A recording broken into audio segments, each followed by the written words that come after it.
Iglesia, Alianza Cristiana y Misionera, Providencia.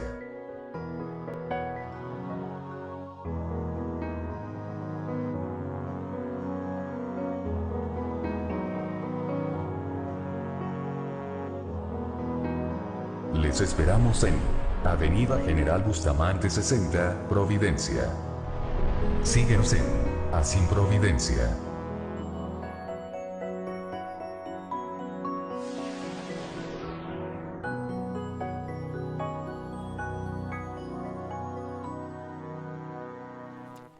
Por favor, abran sus Biblias, o también va a aparecer en la pantalla, ¿no? Juan capítulo 1, versículos 1 al 18.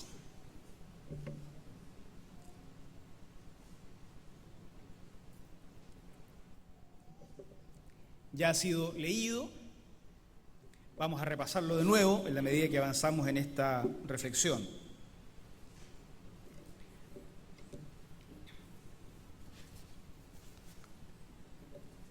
Juan 1, del 1 al 18, ha sido denominado en casi todos los intentos de estructuración del cuarto evangelio como el prólogo del evangelio. El prólogo del evangelio. Y esto es así porque en esta sección del cuarto evangelio aparecen de manera introductoria, mencionados, una serie de elementos que luego se desarrollan a lo largo de todo el libro en una forma narrada. O sea, acá aparecen enunciadas, pero desde el versículo 19 en adelante, hasta el final del Evangelio, estos temas que acá se mencionan aparecen desarrollados en los encuentros y desencuentros de Jesús con los distintos personajes de este Evangelio. Uno de los elementos que se menciona en este prólogo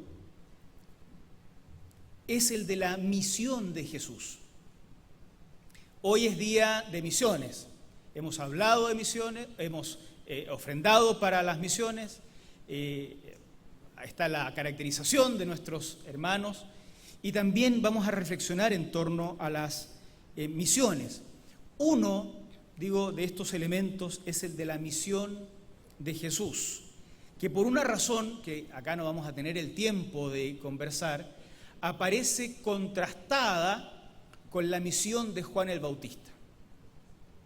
Y yo me aprovecho de este contraste para invitarlos a reflexionar en un tema que podríamos expresar de esta manera: la misión de Jesús versus la misión de los seguidores de Jesús. La misión de Jesús versus la misión nuestra como seguidores de Jesús. La misión de Jesús, en primer lugar, está descrita en nuestro texto de Juan 1, del 1 al 18, en la forma de un himno. Esto no siempre es posible percibirlo de manera adecuada en las traducciones, pero en los textos griegos, yo voy a hacer harta alusión a textos griegos y ustedes no tienen por qué aprenderse ni las palabras ni el texto griego, pero si a alguien le sirve puede después seguir indagando en esto. Aparecen los versos de esta construcción poética de manera bastante clara, incluso es posible percibir cómo están aliteradas las terminaciones de los versos, como que riman. Por eso sabemos que es un himno, el de Juan capítulo 1, los primeros versículos. El himno del logos, el himno del verbo, le llaman. Y en este himno, Jesús es mencionado metafóricamente con una palabrita que probablemente algunos de ustedes conocen, la palabra logos, que al castellano nuestras Biblias traducen como verbo o palabra. No es un elemento de la gramática griega nomás. algún cantante latinoamericano tuvo la osadía, diríamos, de meterse en este asunto y decir que Jesús es verbo y no sustantivo. Ustedes son demasiado santos para escuchar esas cosas, no sabían. Yo se las estoy contando porque el pastor Ricardo me la contó a mí, yo tampoco la... Mentira. Pero no es que sea verbo en el sentido de que no es sustantivo. La palabra tiene otro sentido. Voy a explicarla. Logos, esa es la palabra griega que se traduce verbo o se traduce palabra. Logos es un nombre que dentro de la cultura griega se le daba al elemento que lo sustenta todo. O sea, lo que permite la convivencia de los elementos de la naturaleza, lo que permite la comunicación, es el logos para los griegos. ¿Por qué el sol no choca con la luna? Porque el logos impide que choquen. ¿Por qué las aves flotan en el aire? Porque el logos permite que floten. ¿Por qué nosotros respiramos acá y no en el agua y los peces en el agua y no acá? Porque el logos, este es el pensamiento griego, el logos permite que las cosas funcionen de esta manera. ¿Por qué un ser humano y otro pueden comunicarse con un sonido que me sale de acá o con un gesto y el otro entiende por esta razón universal, el logos que permite que las cosas funcionen? Eso es el logos griego, que lo ha creado todo, pero no solo lo ha creado, sino que también lo sustenta todo. Permite que las cosas existan, los planetas no choquen, el sol no nos queme. Esa es la lógica de esta palabra dentro de la cultura griega. Y nuestro escritor está dirigiendo su texto a personas que hablan griego, probablemente piensan griego, viven en ese entorno. A pesar de que hay una base judía de estas comunidades, el judaísmo del siglo I es absolutamente o está absolutamente helenizado. Bien, yo alguna vez mencioné esto, pero miren lo que hace el escritor del cuarto evangelio. Se aprovecha de que sus lectores conocen esta palabra, tienen este concepto y dice: este logos del cual todos han oído se ha hecho carne. Es Jesús.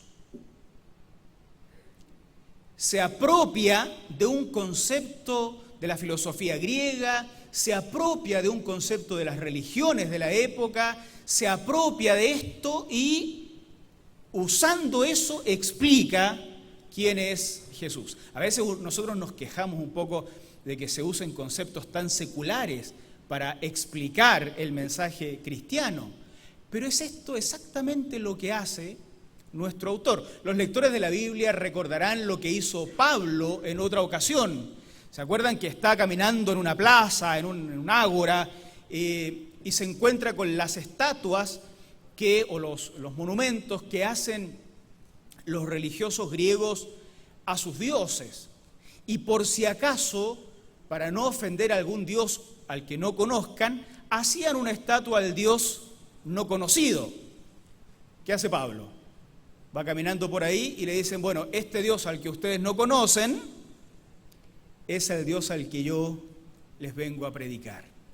Con lo cual se apropia de todo elemento cultural que le sirva para explicar el misterio de Cristo. Juan hace lo mismo. Se apropia de este concepto potente para los griegos, potente para explicar el misterio del Señor encarnado. Así es que este himno, que habla de Jesús en términos de el verbo o el logos, describe la vida de Jesús como un viaje misionero. De eso vamos a hablar. Primero, un primer momento en este viaje misionero del logos lo encontramos en esta descripción de los primeros 5 versículos. Juan 1, del 1 al 5. El logos, el verbo o Jesús en la eternidad. En el principio era el verbo o el logos. Y el verbo era con Dios y el verbo era Dios. Los lectores de la Biblia, de nuevo, cuando ustedes leen esto, en el principio, ¿a qué les suena? ¿Qué otro libro bíblico parte igual? Los lectores de la Biblia, no me dejen mal. ¿Qué van a decir nuestras visitas? ¿Ah? ¿Cuál? Génesis, ¿no? Estaban hablando hace rato, yo no los escuchaba. El problema es mío, no ustedes. En el principio, pero ¿cómo dice Génesis? En el principio creó Dios los cielos y la tierra. Originalmente Génesis está escrito en hebreo, la palabra es Bereshit. Juan está escrito en griego, dice en arjé. Pero en la época en que se escribe el cuarto evangelio, lo que conocen, la Biblia que conocen los judíos es la versión griega. Por lo tanto, lo que ellos leen, lo leen en el mismo idioma en que está escrito este texto que estamos leyendo. Así es que cuando los primeros lectores de Juan leyeron esto, la frase inicial les sonaba absolutamente conocida, pero tiene una particularidad. Génesis dice, en el principio creó Dios los cielos y la tierra. La tierra estaba desordenada y vacía y las tinieblas cubrían, etc. Juan parte su evangelio diciendo, en el principio creó Dios, en el principio era el verbo. La construcción de los tiempos es muy importante porque, dicho de otra manera, enfatizando otro elemento de la misma construcción, lo que está diciendo Juan es, cuando llegó el principio, el verbo ya era. ¿Se entiende la diferencia? Cuando llegó el principio, el verbo ya era, ya existía. En el principio creó Dios los cielos y la tierra. Bien, pero cuando llegó el principio, Jesús ya existía. Acá parte esta novedad del cuarto evangelio de presentar a Jesús como preexistente. Jesús no es un aparecido en la historia, no es un judío común y corriente que nació en un momento. No, lo que nos va a decir Juan es algo que puede que al occidental de hoy no le suene muy conocido, pero al que lo lee en esa época, parte con las mismas palabras con las que parte el Génesis, en el principio, solo que mientras que Génesis dice que en el principio creó Dios, ahora el cuarto evangelio nos va a decir que cuando llegó el momento de la creación, este verbo, Jesús, ya existía. Nosotros hoy como cristianos lo sabemos, porque confesamos que Jesús es Dios, pero para ellos esto era una tremenda novedad. El Jesús al que mataron crucificado, el Jesús que caminó por las polvorientas calles de la Galilea del siglo I, existía antes del principio. Todas las cosas por Él fueron hechas, versículo 3. Sin Él nada de lo que ha sido hecho fue hecho. En Él estaba la vida, y la vida era la luz de los hombres. La luz en las tinieblas resplandece, y las tinieblas no prevalecieron contra ella. Otro guiño al Génesis, donde se nos decía que las tinieblas cubrían la faz de la tierra. Esta luz que existía desde antes del principio es la luz que rompe las tinieblas. Lo que hacen estos primeros 5 versículos de este himno es mostrarnos dónde se inicia el viaje misionero de Jesús. Se inicia en la eternidad. Jesús no inicia su viaje misionero en Jerusalén, ni tampoco lo inicia en la Galilea. Jesús inicia su viaje misionero en la eternidad, no en la eternidad creada, porque la eternidad creada es el principio, pero inicia su viaje misionero antes de que el principio llegue, porque este verbo, este logos, estaba con Dios y era Dios mismo.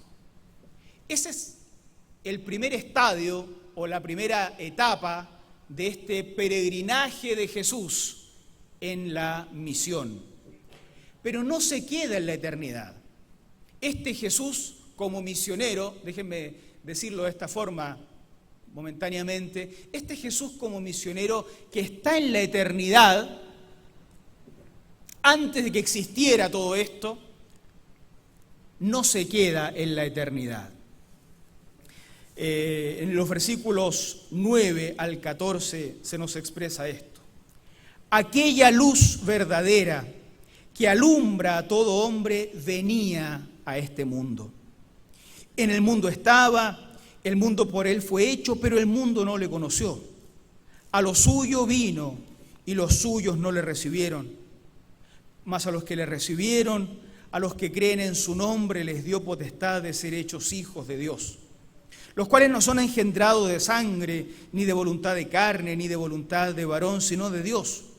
Y aquel verbo fue hecho carne, habitó entre nosotros, y vimos su gloria, gloria como del unigénito del Padre, lleno de gracia y de verdad.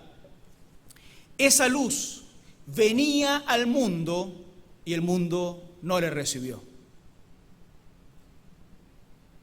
Vino a lo suyo y los suyos lo rechazaron. Ese es una especie de resumen de este segundo momento del viaje misionero de Jesús. Desde la eternidad se encarna.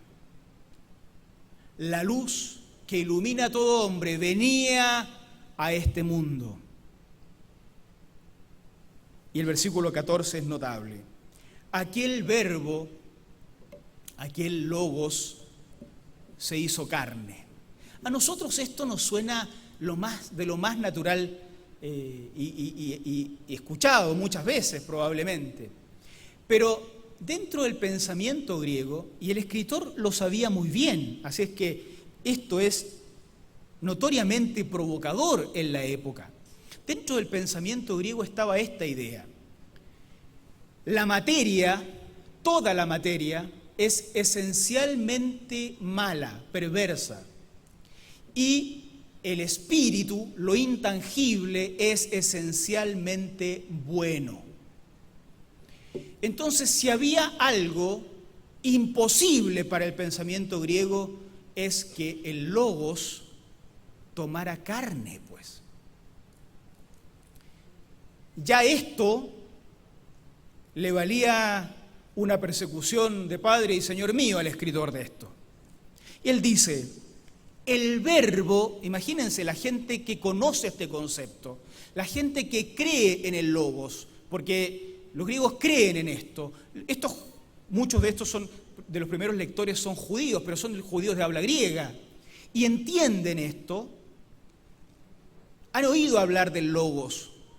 Juan dice, ese logos se hizo carne. Debe haber crujido el cerebro de todos los primeros lectores, ¿no? ¿Cómo era posible? Esto es una herejía. porque lo espiritual es bueno, pero lo material es malo. Decir que esto espiritual toma carne es una tremenda contradicción. Bueno, eso es. El Verbo se hizo carne y habitó entre nosotros. Habitó entre nosotros. De nuevo acá se hace necesario mencionar algunas cositas. La palabra griega que usa para habitar es skenoo, que significa poner una tienda. El Verbo puso una tienda, una carpa entre nosotros. ¿Cuál es la imagen que tienen los primeros lectores de esto? La imagen es la de el tabernáculo en el cual habitaba la presencia de Dios durante todo el tiempo del peregrinaje de Israel en el desierto. ¿Se acuerdan?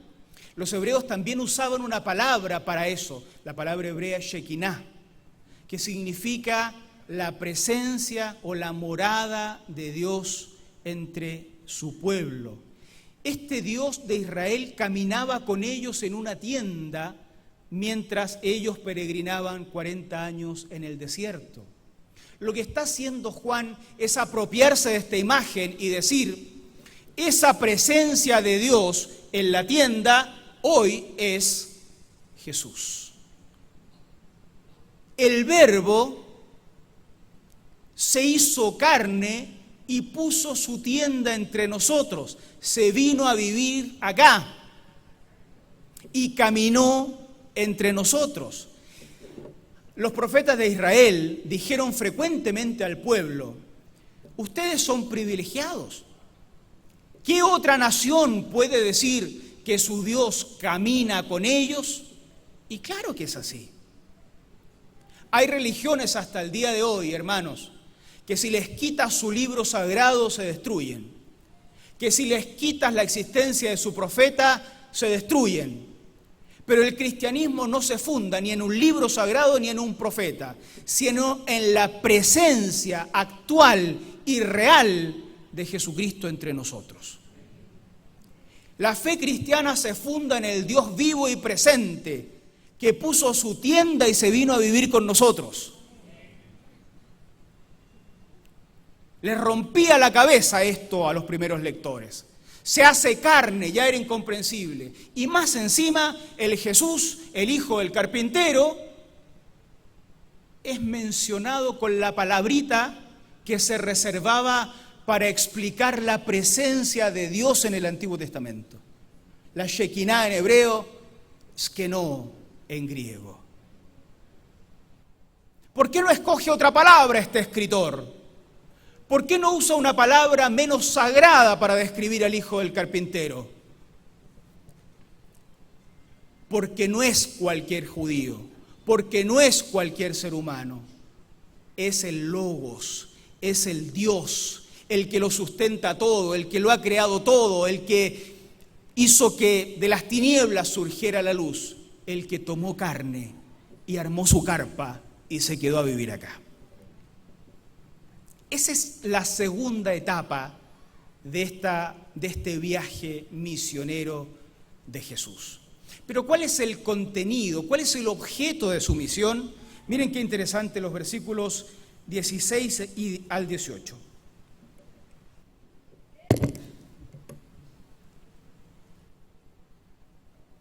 Versículos 16 al 18. Porque de su plenitud tomamos todos, y gracia sobre gracia. Porque la ley por medio de Moisés fue dada, pero la gracia y la verdad vinieron por medio de Jesucristo. A Dios nadie le vio jamás. El unigénito Hijo, que está en el seno del Padre, Él le ha dado a conocer. Según el cuarto evangelio, la misión de Jesús es mostrar al Padre, mostrar a Dios, al cual nadie ha visto jamás. Otra vez, para nosotros esto pasa desapercibido. 20 siglos de cristianismo nos insensibilizan a veces a la profundidad del texto bíblico. Pero hay que recordar que el pueblo judío tenía dentro de sus creencias la idea de que Moisés había hablado cara a cara con Dios. En el libro de Éxodo y en el libro de Números se relata el momento se relata una expresión de Dios según la cual Dios dice a la gente que con Moisés Él habla cara a cara. Y en otro caso, mientras Josué espera afuera, Moisés entra a hablar cara a cara con Dios.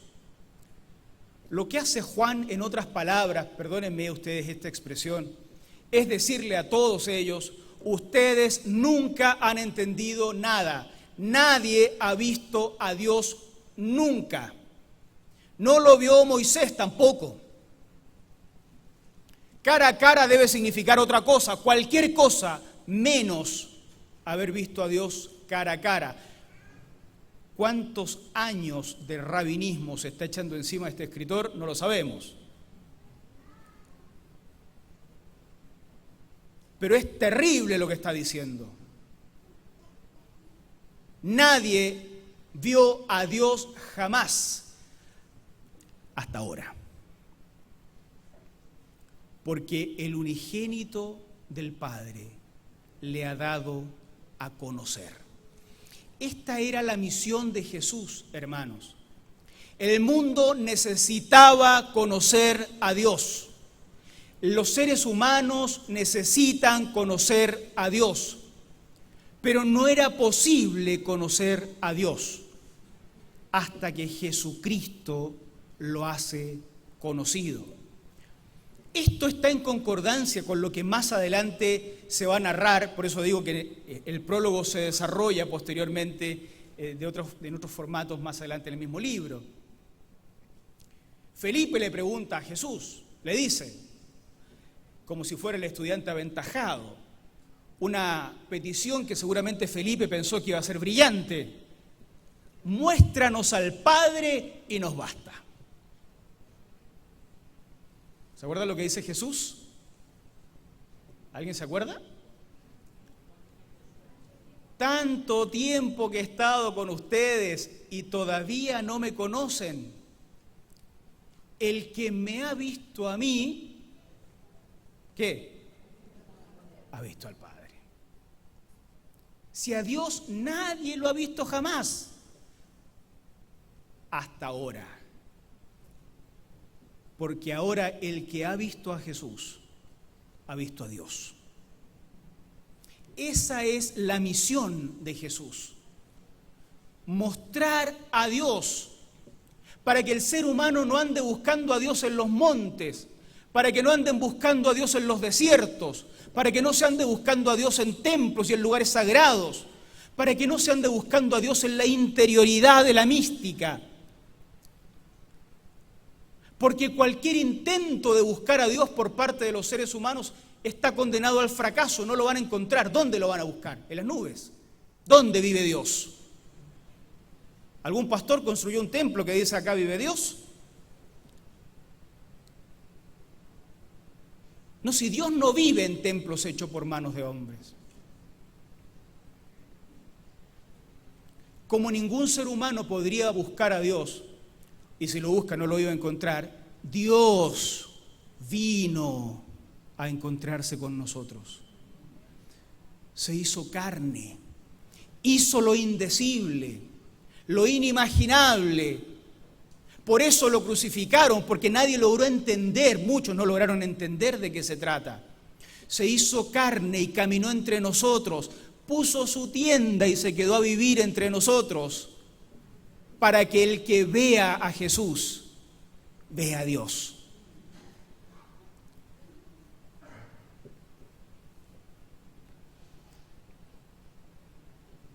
¿Cuánta menos sangre hubiera corrido en la historia de la iglesia cristiana, en la historia de la humanidad, si los evangelizadores de todas las épocas hubieran señalado hacia Jesús para decir, ahí está Dios. No en un templo, no en una espada, no en una cruz, no en un estilo político, no en un sistema económico, no en una forma de vestir. Cuánta menos sangre, cuántas más familias felices, cuántos más creyentes libres, sanos psicológicamente hubiera si la evangelización hubiera consistido simplemente en decir, ahí está Jesús, el que lo ha visto a Él, ha visto a Dios. Esa es la misión de Jesús. Y la misión del Bautista, que es nuestra misión, se refleja en un par de versículos. Versículos 6 al 8. Hubo un hombre enviado de Dios, el cual se llamaba Juan. Este no es el mismo Juan al que se le atribuye el Evangelio, ¿cierto? El Evangelio se suele atribuir a Juan el apóstol, aunque es anónimo, pero se atribuye a Juan el apóstol. Este es Juan el Bautista. Hubo un hombre enviado de Dios, el cual se llamaba Juan. Este vino por testimonio, para que diese testimonio de la luz, a fin de que todos creyesen por él. Testimonio de la luz es testimonio de Jesús, ¿cierto? Y por si alguien no lo hubiese entendido bien, nuestro escritor pone aquí una especie de paréntesis. No era él la luz, sino para que diese testimonio de la luz. Una de las primeras características, lo hemos mencionado antes, del testimonio que nos corresponde dar a todos nosotros, es tener clarito que nosotros no somos la luz en el mismo sentido en que Jesús es la luz. Habrá una expresión simbólica que dice ustedes son la luz del mundo, pero no es la misma expresión que se usa en este texto. Es como si nosotros fuéramos una luz similar a la que da la luna, una luz por reflejo, pero no una luz que nace de nosotros mismos, porque la única luz del mundo sobre la cual hay que testificar es sobre Jesús. Juan vino a dar testimonio de la luz, pero no se equivoquen, nuestro escritor nos advierte, no era él la luz. Y lo segundo, versículo 15, Juan dio testimonio de él y clamó diciendo, este es de quien yo decía, el que viene después de mí, es antes de mí, porque era primero que yo. Miren el demostrativo, este es. Probablemente no hay testimonio menos sofisticado que el del Bautista, pero seguramente pocos testimonios son más efectivos que el del Bautista. Uno se lo puede imaginar casi señalando con el dedo y un par de palabras más para decir, ese que va ahí, ese, el de la túnica polvorienta, el de los pies polvorientos, el sudoroso, ese es el Galileo, sí, el mismo, ese es de quien yo decía que viene después de mí, pero era antes.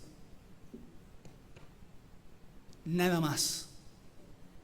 Porque no hay nada más que decir. Porque cuando el testigo ha señalado hacia Cristo, ya no hay nada más que decir.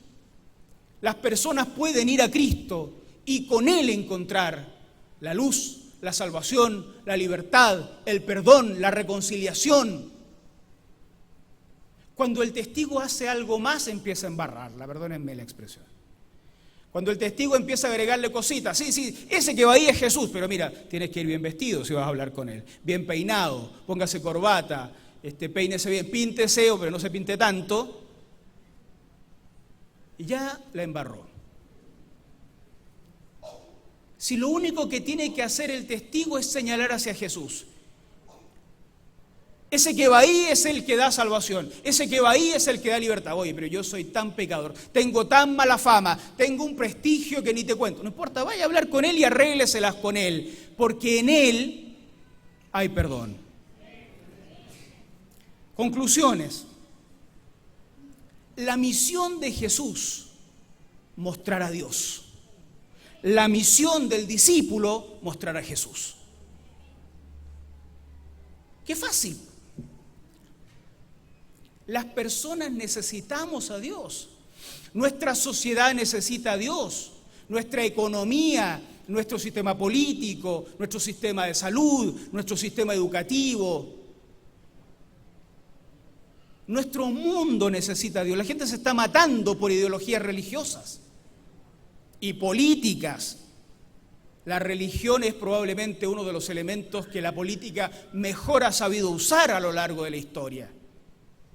Nuestro mundo necesita a Dios, por lo tanto, ¿qué debieran hacer los testigos? ¿Una teología sistemática para explicar a Dios? No. ¿Escribir 40.000 libros que hablen de cómo es Dios en su sustancia? No. ¿Otra suma teológica como Tomás de Aquino? No. Necesitan levantar el dedo y señalar y decir, ese es Dios. Está crucificado, se junta con personas de mala fama, se viste como ningún santo se hubiera vestido jamás en la vida, pero sí es Dios caminando entre nosotros. Jesús. Y frenamos ahí y dejamos que Jesús haga lo suyo. Si hacemos eso, vamos a ser familias más felices. Vamos a ser personas más felices. Vamos a ser iglesias más felices. Probablemente, si Dios nos ayuda, países más felices. Si cuando conocemos a Dios las cosas cambian, dejemos que el único que ha visto a Dios nos explique cómo es Dios. Que sea Jesús. Por eso, decía hace un rato, dejémonos de cosas. Si alguien quiere tener un grupo en casa y habla con los pastores y con el hermano y dice, porque oye, aquí a mi alrededor hay un montón de gente que necesita conocer a Dios y necesitamos que nos ayuden a mostrar a Jesús. Bueno, listo, ¿qué más? ¿Qué más?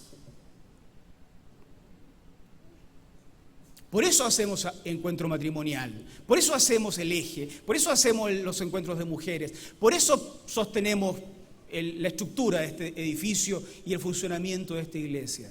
Bajo esa lógica, que en vez de hacernos más sofisticados, tenemos que retroceder y hacernos un poco más sencillos y decir, bueno, mostremos a Jesús. Y esto lo podemos hacer todos. Mire lo fácil que era convertirse en misionero. Bueno, en esta clase de misionero. Para ir a otro lado tienes que aprender idiomas, por supuesto, ¿no? Pero esto mismo que hacemos nosotros acá es lo que están haciendo otros en otros países. A veces en países de difícil acceso o acceso restringido. Muchos de ellos ocultos predicando el Evangelio. Tratando de hacer, y ojalá que ellos también lo sepan bien, lo más sencillo, señalar hacia Jesús. Mientras ellos lo hacen allá, y para eso ofrendamos, y oramos, y los enviamos, hagámoslo nosotros acá. Porque nosotros, nuestras familias, nuestros amigos, nuestra universidad, nuestro sistema político, y todo lo que mencioné antes y lo que no mencioné también, necesitan conocer a Dios. Vamos a ser testigos esta semana, hermanos. Testifiquemos, testimonio, pero este testimonio, ese que dice sencillamente, mira, a mí encontrarme con esta persona me cambió la vida, te lo presento. Y déjenlos solitos, porque cuando se encuentran solitos con Jesús, el Señor sabe cómo tratar con esas personas. Amén. Vamos a orar a Dios y pedirle la simpleza del testigo. Vamos a convertirnos en misioneros. En esta clase de misioneros, sí. Si le dicen a nuestro jefe allá arriba que lo estamos nombrando misionero a todos, nos van a tirar las orejas. Pero en este tipo de misioneros, el que hace la misión del discípulo, tenemos que convertirnos todos. Pónganse ustedes de pie, por favor. Oremos a Dios. Y vamos a disponernos para tener una semana de testimonio, de señalar hacia Jesús. 3, 4 palabras. Un dedo que apunta hacia el Señor. El resto que lo haga Él. El resto que lo haga Él. Señor, gracias por este tiempo especial, por la oportunidad de reflexionar en tu palabra, por la posibilidad de haberte adorado en el canto, con nuestras ofrendas y diezmos, y también, Señor, la oportunidad de servir en las misiones con el aporte económico para sostener a nuestros misioneros. Pero también nosotros queremos hacer la misión. Muchos no te conocen, Señor, necesitan encontrarse con Dios. ¿Y quién sino tu Hijo Jesucristo puede llevarnos a ti, Padre? Ayúdanos a señalar con claridad la potencia de Cristo Jesús entre nosotros, la potencia de su solo nombre, la potencia de su sola presencia. Gracias, Señor, por Él.